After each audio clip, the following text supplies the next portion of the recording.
Amém. Paz do Senhor, irmãos. Amém. Abram as suas Bíblias em João. Glória a Deus. Talvez no texto mais conhecido de todos os cristãos, João 3, no versículo 13. E a gente vai acabar no versículo mais conhecido. Aleluia. Glória a Deus. João 3, versículo 13. Santos, aleluia. Aleluia, glórias a Deus. João 3, 13. E nenhum homem subiu ao céu, senão aquele que desceu do céu, o Filho do homem que está no céu. E como Moisés levantou a serpente no deserto, assim importa que o Filho do homem seja levantado, para que todo aquele que nele crê não pereça, mas tenha a vida eterna. Porque Deus amou tanto o mundo, que ele deu o seu Filho unigênito, para que todo aquele que nele crê não pereça, mas tenha a vida eterna. Porque Deus não enviou o seu Filho ao mundo para condenar o mundo, mas para que o mundo fosse salvo através dele. Somente até aqui. Os irmãos podem se assentar. É motivo de grande alegria estar aqui, é sempre um prazer. E, meus irmãos, eu escolhi esse texto porque talvez esse seja um dos textos que resume toda a essência do Evangelho, que resume toda a obra de Jesus, que é Deus enviando o seu Filho para nos salvar. Mas eu quero me atentar aqui, e quero que os irmãos se atentem a especificamente o versículo 16, na parte em que diz, porque Deus amou tanto o mundo que ele deu o seu Filho.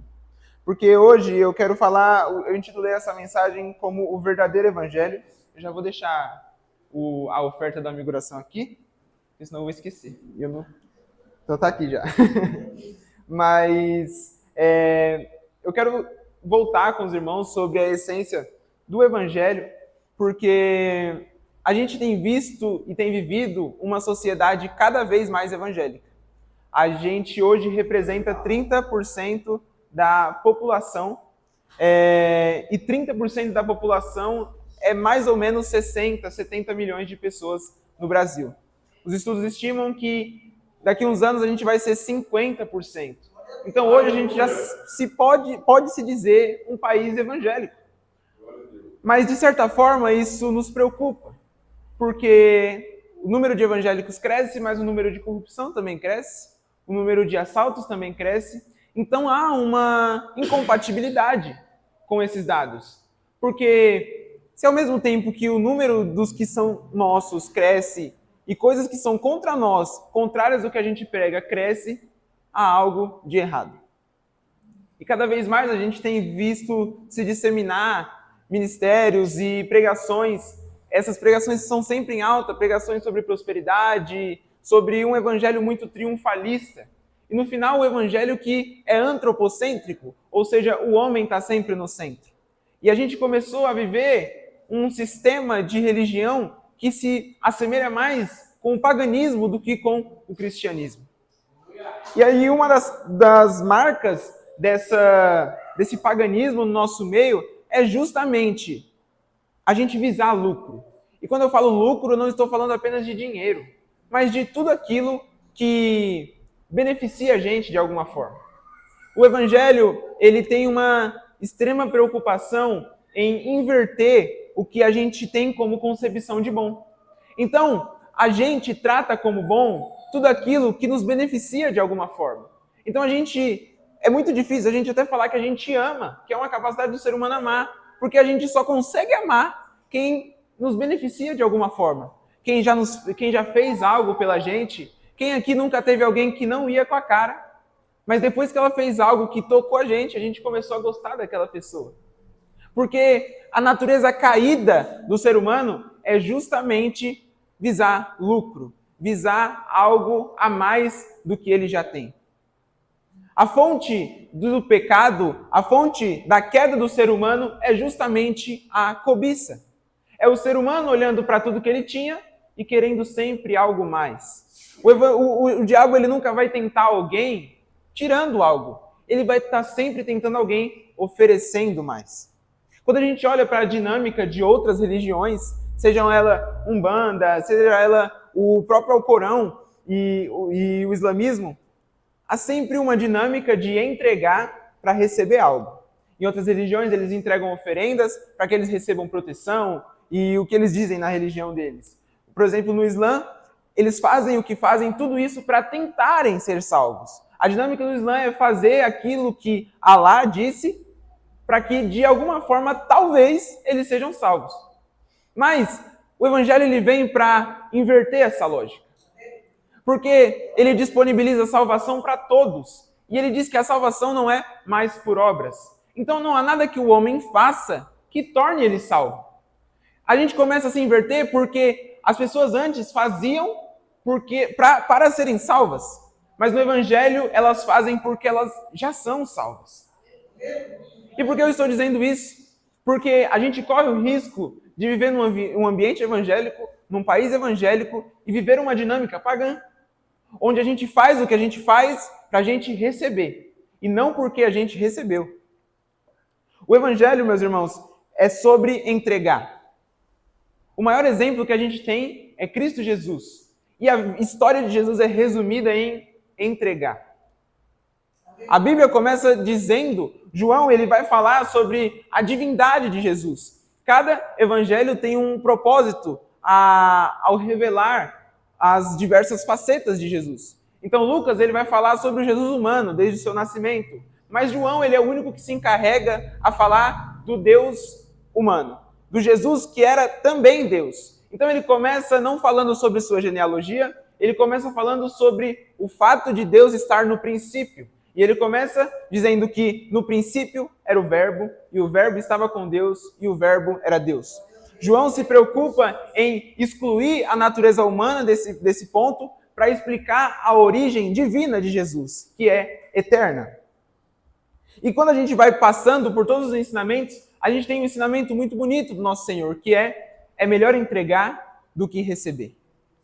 Jesus nos dá o maior exemplo de entrega, porque ele vem entregue por Deus e ele passa a sua vida inteira entregando-se. E a sua morte é justamente uma entrega. Então, por que a gente, seguindo a Jesus, a gente acha que conosco seria diferente? E a gente começou a criar dinâmicas que a gente tem dificuldade de entregar. Então é sempre muito difícil para nós pregarmos sobre dízimo, porque a gente tem que entregar algo. E aí, quando a gente vai pregar sobre dízimo, a gente fala sempre sobre entregar para receber. Entregue o seu dízimo para você ser abençoado. É sempre uma troca. E a gente vive uma vida sem a gente nem perceber que a gente está barganhando com Deus e não entregando. Porque a dinâmica de oferta dentro da igreja não era para receber algo, mas era entregar algo por gratidão. Quando a gente vem aqui, a gente fala de oferta e dízimo, meus irmãos, a gente não entrega o que a gente entrega para a gente prosperar, para a nossa empresa crescer. A gente entrega o que a gente entrega por gratidão. Porque eu amo o Senhor e eu sou grato por tudo que Ele fez e por isso eu estou entregando. É basicamente isso. O homem que não entrega nas finanças, ele está dizendo que ele não ama o Senhor com as finanças dele. Basicamente. Então, quando a gente fala de ofertas e dízimos, não é uma parte separada do culto. É também uma forma de adoração. Adorar ao Senhor com o seu dinheiro. E eu não estou dizendo aqui que a gente não possa pedir. Eu não estou dizendo aqui que a gente não vai receber. A gente vai receber porque a Bíblia diz para a gente pedir e a gente vai receber. Mas essa não é a centralidade do Evangelho, meus irmãos. A gente não ora porque a gente ora para a gente receber algo em troca. A gente ora porque a gente precisa. A gente não vem aqui e louva ao Senhor para receber algo em troca. A gente louva porque Ele é digno. E talvez a gente venha para um culto pedindo mais para que o Senhor fale conosco, ao invés de estar preocupado em como nós vamos entregar. Porque a palavra culto está intimamente ligado com prestar. Então a forma correta de falar não é vou ao culto, mas vou prestar culto. Porque culto é uma prestação de serviço que alguém faz a Deus. Então esse ambiente que a gente está aqui não é um ambiente somente para receber. Receber é um bônus que a gente recebe, é um presente que a gente recebe. O objetivo de estarmos aqui é entregar. E quando a gente fala de entregar, é entregar o nosso melhor. E talvez não seja a performance que o mundo quer. Se a gente tem dois corais, um tem muita técnica, todos cantam bem e afinadíssimos, mas cantam e não entregam o seu melhor, Deus enxerga o louvor daqueles que talvez não tenham afinação, não têm técnica, mas estão fazendo de todo o coração. Só que também aqueles que amam ao Senhor e que talvez não têm técnica, por amar ao Senhor, eles vão começar a estudar, a se aperfeiçoar, a ter excelência na casa de Deus, porque Deus é digno. E aquilo acaba, a excelência e a técnica acaba sendo uma consequência do amor. O que eu estou dizendo aqui é que a gente não pode correr o risco de fazer as coisas certas com a motivação errada. Porque a gente pode orar, a gente pode viver uma vida moral, a gente pode fazer tudo certo, mas com a motivação errada. Quantos homens não fazem as coisas certas para terem um benefício próprio? Quantos homens não fazem as coisas certas? A gente vive uma sociedade que a gente, pela primeira vez na história, a geração ali, depois de 1995 até hoje, é a geração que menos bebe em toda a história. É a geração que mais se preocupa com a academia. É a geração que mais se preocupa em comer bem. Então a gente está vendo uma coisa inédita na história. Os jovens ainda bebem, tá? Mas bebem menos do que o comum. Eles treinam e se alimentam melhor. Isso parece bom. Isso parece incrível. Mas no fim, todos estão fazendo isso por uma coisa só. Por estética. Então no fim, aquilo que parece bom não é, porque é um culto ao próprio corpo. É um culto à própria estética. Não é à toa que o número de consumo de anabolizantes cresce tanto. Porque as pessoas já comem certo não para terem saúde, não para terem longevidade, mas para terem estética. Então até mesmo a coisa certa, feita com a motivação errada, ela se torna uma maldição. Meus irmãos, a última oração que você fez, você mais pediu ou você mais agradeceu? Quanto tempo a gente passa agradecendo e quanto tempo a gente passa pedindo? E os nossos pedidos não são para que Deus revele a sua vontade. São para que Ele faça a nossa vontade. E a gente começou a construir impérios sem ao menos perguntar para Deus se Ele quer que a gente construa aquilo. E aí quando quebra, quando dá tudo errado, a gente pergunta, por que Deus? Eu fiz tudo certo. O que tem de errado? Acontece que a gente está construindo portas que Deus nunca disse para a gente entrar. E é o que a Bíblia está dizendo, a gente está construindo cisternas rachadas e está deixando de beber da fonte. Meus irmãos, eu gosto muito da história de Jonatas e Davi. E talvez, para mim, Jonatas seja o maior exemplo de fidelidade demonstrada entre seres humanos. Quando a gente fala de fidelidade entre seres humanos, a gente lembra muito de Ruth com Noemi, que é um grande exemplo. Mas você vai ver poucas pessoas pregando sobre Jonatas. Sabe por quê? Porque o final da vida de Jonatas não tem nada de glorioso. Falar de Noemi numa pregação é legal, porque a gente fala de uma mulher que foi fiel, mas depois ela foi honrada. Mas Jonatas, ele é esquecido. Agora a gente olha para a vida de Jonatas. Jonatas era o filho mais velho de Saul. Saul era o rei. Consequentemente, Jonatas era o próximo. Jonatas, ele tinha por direito o trono de Israel. E Jonatas passa a sua vida inteira construindo uma plataforma para outro homem pegar o seu lugar. Jonatas, ele trai o próprio pai para proteger um homem que ele sabia que o Senhor tinha levantado. E ele arrisca a sua vida, protege um homem. Jonatas era a ferramenta de Deus de proteger a vida de Davi. E sabe qual é o final da história de Jonatas? Ele morre com seu pai. Sem ter pecado igual ao seu pai, ele morre numa batalha com seu pai. O seu filho ficou coxo. Ele só entregou. Jonatas só entregou. E ele não recebeu nada em troca. E talvez a gente queira muito ser como Davi, porque Davi recebeu honra. Davi recebeu glória. Mas a gente nunca quer ser como Jonatas, que vai viver uma vida no anonimato, fazer uma plataforma para um homem viver tudo isso, e sua história não vai acontecer nada de grandioso aqui na terra. Mas Jonatas recebeu uma recompensa, o céu. E no dia do grande dia, Jonatas vai estar lá na mesa, sendo servido pelo próprio Senhor.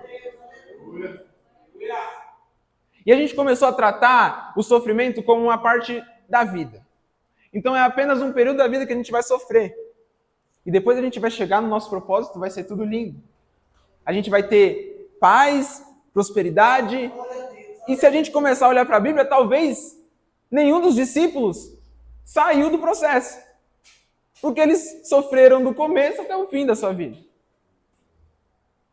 Porque, meus irmãos, Cristo, ele não veio para melhorar a sua vida. Mas ele veio te purificar e te santificar para estar no céu. Então, você não está caminhando para o objetivo final aqui na terra. Você está caminhando para o objetivo final lá no céu. Então, toda a sua vida é um processo.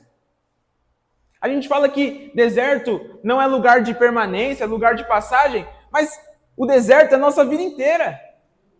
Porque se a gente olha para Israel, o deserto era para purificar um povo para entrar num lugar. A gente vai entrar onde? No céu. Então, a vida que a gente tem hoje é para justamente nos purificar. Meus irmãos, Deus nos dá tudo que a gente precisa aqui na terra. E talvez o que a gente queira não é o que a gente precisa.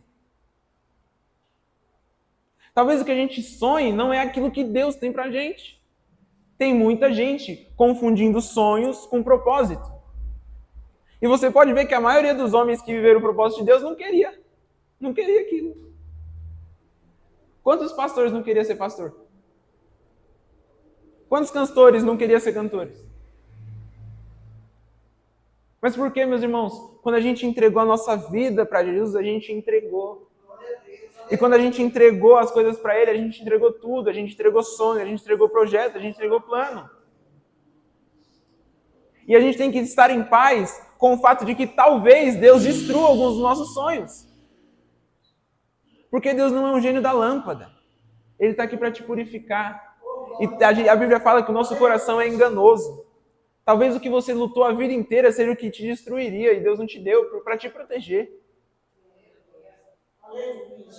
Então, Deus não está aqui para realizar os nossos sonhos, a gente está aqui para sonhar os sonhos de Deus. Então que a gente comece a mudar a nossa oração e começar a pedir mais para o Senhor para que Ele revele o que Ele quer que a gente faça hoje. E eu tenho certeza que uma dessas coisas é entregar mais. Uma das marcas da nossa cultura evangélica é sempre consagrar tudo ao Senhor. A gente recebe um carro novo, a gente ora consagrando. A gente faz uma compra, a gente consagra o nosso alimento. A gente consegue uma casa, a gente consagra a nossa casa. Algo de errado nisso? Não. Faça isso.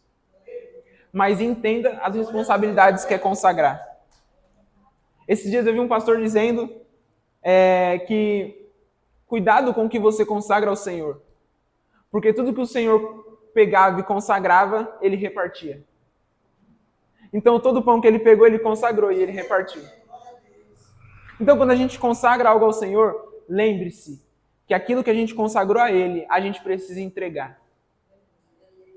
Então se você comprou um carro e consagrou ele ao Senhor, se disponha a levar e buscar aquele irmão que precisa, quando ele não tem ninguém para trazer ele ou não tem como vir. Quando você consagrar a sua casa ao Senhor, abra a sua casa para receber aquele irmão que num dia está aflito e precisa de ajuda. Quando você consagrar o seu alimento, não deixe de entregar o alimento para aquela pessoa que passa na rua pedindo 1 quilo de feijão que ela precisa. E a gente fala, não, eu não tenho. Porque tudo que o Senhor nos dá é para a gente entregar, meus irmãos. Tudo que o Senhor consagrou, Ele repartiu. E essa é a essência da vida cristã. Quando o Espírito Santo vem, a gente mostra, e a Bíblia vai contar como estava funcionando a igreja depois da vinda do Espírito Santo. Uma das características de um povo cheio do Espírito Santo era vendendo tudo que eles tinham e repartindo entre eles. Porque a partir do momento que eu entreguei a minha vida para o Senhor, tudo que eu tenho, tudo que eu tinha, tudo que eu vou ter agora é do Senhor. E Ele quer que eu reparta. É esse Senhor que nos chama para repartir com o órfão e com a viúva. E a gente, cada vez mais crescendo, a gente tem se fechado no nosso clube. E a gente não olha mais para quem é diferente da gente. Porque a gente tem medo de se contaminar. E sabe quem fazia isso? Eram os fariseus. O fariseu não andava com leproso para não se contaminar. E talvez, eu estava falando isso com a minha mãe, talvez se Jesus voltasse hoje, e se ele fizesse as mesmas obras que ele fez no passado, hoje, nos tempos de hoje, a gente crucificaria de novo. Porque a gente vai cada vez mais se tornando fariseus, mais parecidos, porque a religião tomou um lugar que era de Cristo. Porque a gente começou a fazer para receber, e não fazer porque a gente recebeu. E todo cristão precisa viver em um certo constrangimento. É pegar um copo desse de água que a gente trata como básico e lembrar que a gente não merecia isso. A gente colocar a comida da mais simples que a gente tiver e a gente lembrar que a gente não merecia. A gente só pode perdoar alguém quando a gente entende que a gente é igual àquela pessoa que nos machucou. E entender que a maioria das coisas que Deus nos pede para fazer não vai nos trazer lucro nenhum. Porque a gente vai abrir a porta da nossa casa para alguém, para receber alguém, ela vai vir com o filho, e o filho pode quebrar alguma coisa da sua casa. Que a gente vai entregar comida, dividir com alguém, e aquilo não vai trazer lucro nenhum, só vai diminuir a quantidade que você tem na sua despensa. Que buscar um irmão na casa dele e trazer, não vai te trazer lucro nenhum, só vai te trazer mais gasto com gasolina. E tá tudo bem, porque o que é bom não é aquilo que traz lucro. No evangelho, bom mesmo é entregar. Porque Deus começa a nos pedir coisas que não nos trazem benefício aqui na terra. E tá tudo bem. Deus está nos pedindo coisas que vão nos dar mais prejuízo, realmente.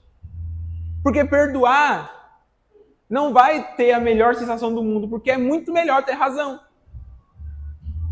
Qual que é o nível de prazer que a gente sente quando a gente tem razão? Quando aquela pessoa que machucou a gente, acontece alguma coisa ruim com ela. Aí a gente fala, não, porque o mundo deu volta. O mundo gira. O mundo não gira, ele capota. Meus irmãos, a gente ficou tão doente que a gente só vê como coisa boa o lucro. E cada vez mais a gente se aproxima de Deus e a gente vai anunciar o Senhor, a gente vai evangelizar.